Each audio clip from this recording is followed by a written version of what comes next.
Hello friends, welcome to study point. और इस video में हम इस चीज़ को देखेंगे कि कैसे जो नॉन कोऑपरेशन मूवमेंट चलाया गया था उसको गांधी जी ने क्या किया, उसको विड्रॉ कर लिया। ठीक है, नॉन कोऑपरेशन मूवमेंट को बंद कर दिया। क्यों बंद कर दिया? जो चौरी चौरा इंसिडेंट हुआ था, चौरी चौरा इंसिडेंट, गोरखपुर की जो घटना इंसिडेंट हुआ था 1922 में, उसके कारण क्या हुआ, गांधी जी ने नॉन कोऑपरेशन मूवमेंट को एक तरह से विड्रॉ कर लिया था। अब क्यों कर लिया था? क्योंकि गांधी जी वायलेंस नहीं चाहते थे। जहाँ जहाँ पे भी वायलेंस होता था उसके बाद उनका मूवमेंट क्या होता था, एकदम से वो विड्रॉ कर देते थे। ठीक है, तो अब अब गांधी जी ये चाह रहे थे कि सत्याग्रही जो हैं वो अच्छी तरह से उनको ट्रेन किया जाए, ताकि वो एक जो बड़ा स्ट्रगल, जो मास स्ट्रगल्स हो, उसके लिए वो तैयार हो सके। लेकिन विद इन कांग्रेस के भीतर ही क्या थे, वो कुछ लीडर्स ऐसे थे जो अब मास स्ट्रगल से, मतलब सारे लोग मिल के जो बार बार लोग मिल कर के स्ट्रगल्स कर रहे थे, उससे बहुत थक चुके थे। और वो चाहते थे कि अब क्या करें। अब वो लोग प्रोविंशियल काउंसिल के जो इलेक्शंस होने वाले हैं उनमें वो पार्टिसिपेट करना चाहते थे, कांग्रेस के भीतर के जो लीडर्स थे वो। ठीक है, जो प्रोविंशियल मतलब पूरा स्टेट जो था, हमें पता है इंडिया जो था कि बहुत सारे प्रोविंशियल स्टेट्स में ये बटा हुआ था। ठीक है, तो उसी के इलेक्शंस होने वाले थे।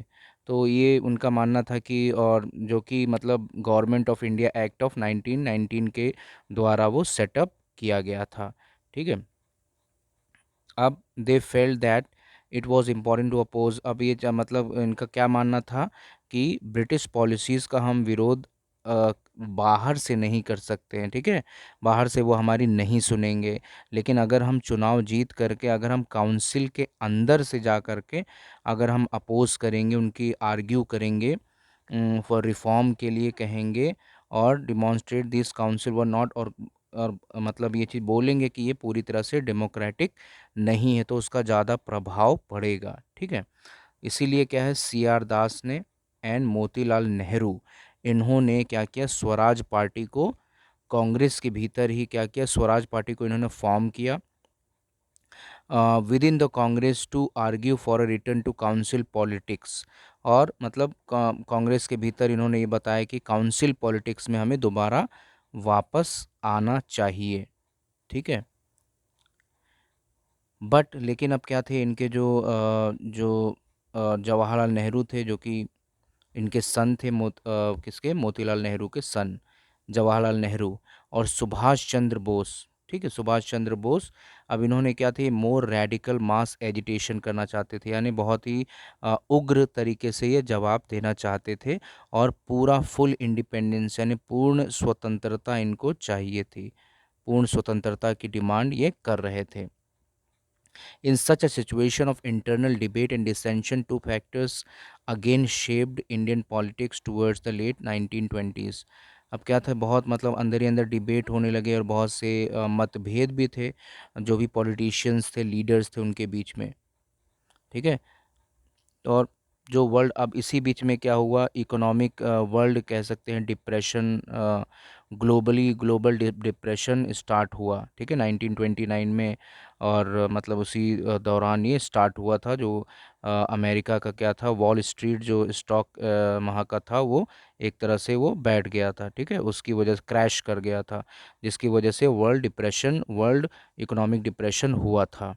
और जिसकी वजह से क्या क्या होने लगा, एग्रीकल्चरल प्राइसेस जो थे, अब क्योंकि क्या था, इसकी कोई डिमांड ही नहीं रह गई, प्राइसेस एकदम गिरने लगे फ्रॉम 1926 से, एंड कोलैप्स्ड आफ्टर 1930 के बाद तो बिल्कुल कोलैप्स कर गया था।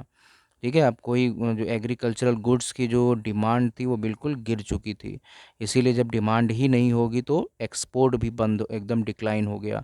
अब पीजेंट्स को पैसा कहाँ से मिलेगा? पैसा नहीं मिलेगा तो वो अपने जो भी मतलब उनको रेवेन्यू पे करना होता है गवर्नमेंट को, वो कैसे करेंगे? ठीक है, और बहुत से लैंड ओनर्स भी होते, तो उनको भी बहुत सा टैक्स पे करना पड़ता था। तो बहुत पूरी तरह से गांव जो था, पूरी तरह से मतलब बहुत ही संकट में कह सकते हैं आ गया था। ठीक है, अब क्या है इसके बाद, टोरी गवर्नमेंट जो ब्रिटेन में है, उसने भी क्या किया, एक स्टेट्यूटरी कमीशन कॉन्स्टिट्यूट किया, किसकी अध्यक्षता में? Sir John Simon. Sir John Simon कौन थे? एक पॉलिटिकल लीडर थे, ठीक है। और इनकी अध्यक्षता में सर जॉन मतलब साइमन कमीशन बनाया गया। और क्यों बनाया गया? जो नेशनलिस्ट मूवमेंट थे उनके रिस्पांस में। अब ये कमीशन क्या था? ये इंडिया में आएगा और यहाँ का जो भी कॉन्स्टिट्यूशनल सिस्टम है इंडिया के अंदर, उसको मतलब देखेगा और अपने अनुसार उसमें चेंजेस को सजेस्ट करेगा कि क्या क्या चेंजेस होने चाहिए। एक तरह से कॉन्स्टिट्यूशन बनाने की कोशिश मतलब चाह रहे थे वहाँ की गवर्नमेंट की इंडिया के लिए मतलब एक कॉन्स्टिट्यूशन बना सकें, ठीक है, अपनी तरह से। द प्रॉब्लम वाज दैट, लेकिन दिक्कत इसमें क्या थी कि कमीशन के अंदर एक भी इंडियन मेंबर नहीं था, ठीक है। अगर देश की इनको अगर हमारे कानून को समझना है, देश में क्या क्या ज़रूरत है, तो उसके लिए हमारे देश के लोगों को भी तो शामिल करना चाहिए ना। वही तो बताएंगे कि क्या दिक्कत है उसके अंदर। दे वर ऑल ब्रिटिशर्स, वो सभी ब्रिटिश थे। अब इसीलिए क्या हुआ, इसका बहुत विरोध हुआ जब ये इंडिया में आया 1928 में साइमन कमीशन। तो सभी लोग गो बैक साइमन के नारे लगाने लगे, ठीक है। सारी पार्टीज़ मिल करके, कांग्रेस भी थी, मुस्लिम लीग भी थी, इन डिमॉन्स्ट्रेशंस में पार्टिसिपेट किया, ठीक है। और लेकिन अब क्या थे, अब जब देखा गवर्नमेंट ने देखा कि मतलब इससे बात नहीं बन रही है, तो उन्होंने वाइसरॉय जो थे लॉर्ड इरविन, उन्होंने अनाउंस किया अक्टूबर 1929 में, एक ऑफ़र दिया, एक ऐसे ही अस्पष्ट बिना सोचा विचारा कह सकते हैं कि एक अस्पष्ट सा ऑफ़र दिया हमारे मतलब इंडिया के लिए कि डोमिनियन स्टेटस का ऑफ़र दिया इन्होंने। डोमिनियन स्टेटस का मतलब है कोई एक स्टेट या मतलब कि इंडियंस भी रूल कर सकते हैं, ये डोमिनियन स्टेटस है कि कुछ कुछ जगह पर इंडियंस भी रूल कर सकते हैं, ठीक है, यानी गवर्नमेंट बना सकते हैं। इसका मतलब ये हुआ। और राउंड टेबल कॉन्फ्रेंस के लिए बुलाया गया, ठीक है, राउंड टेबल कॉन्फ्रेंस लंदन में डिस्कस करने के लिए कि फ्यूचर का कॉन्स्टिट्यूशन कैसा रहेगा कंट्री का। लेकिन क्या था, कांग्रेस के लीडर्स को ये सेटिस्फाई नहीं किया ये ऑफ़र, ठीक है। अब जवाहरलाल नेहरू, सुभाष चंद्र बोस मतलब बिकेम मोर असर्टिव, मतलब इस चीज़ को ठुकरा दिया गया। और गांधी जी उस जगह पे मतलब वहाँ पर जो कांग्रेस की तरफ से कोई नहीं गया, ठीक है। तो ये अभी तक हमने देखा है। अब उसके बाद क्या है, एक इम्पॉर्टेंट चीज़ और है इसमें, इम्पॉर्टेंट चीज़ लाहौर कांग्रेस, ठीक है, लाहौर कांग्रेस का। क्योंकि कांग्रेस का क्या है, बहुत सा सेशन होता रहता था, ठीक है, जो उनका अधिवेशन कह सकते हैं होता रहता था। तो दिसंबर 1929 में इनका एक सेशन हुआ, जिसकी अध्यक्षता किसने करी? जवाहरलाल नेहरू ने। और इन्होंने उस समय डिमांड करी पूर्ण स्वराज की, ठीक है। और उन्होंने डिक्लेयर कर दिया कि जो 26 जनवरी का दिन होगा, यानी अगला साल 29 दिसंबर में हुआ, अगले ही महीने 26 जनवरी को ये सेलिब्रेट किया जाएगा लोगों के द्वारा, इंडिपेंडेंस डे, ठीक है। ताकि लोगों ने क्या किया, मतलब लोगों ने शपथ लिया, स्ट्रगल कंप्लीट इंडिपेंडेंस मिलना चाहिए। But the celebrations attracted very little attention, लेकिन बहुत ज़्यादा उससे फ़र्क मतलब ब्रिटिशर्स पे या कह सकते हैं बहुत ज़्यादा लोग उसमें एकजुट नहीं हुए, ठीक है।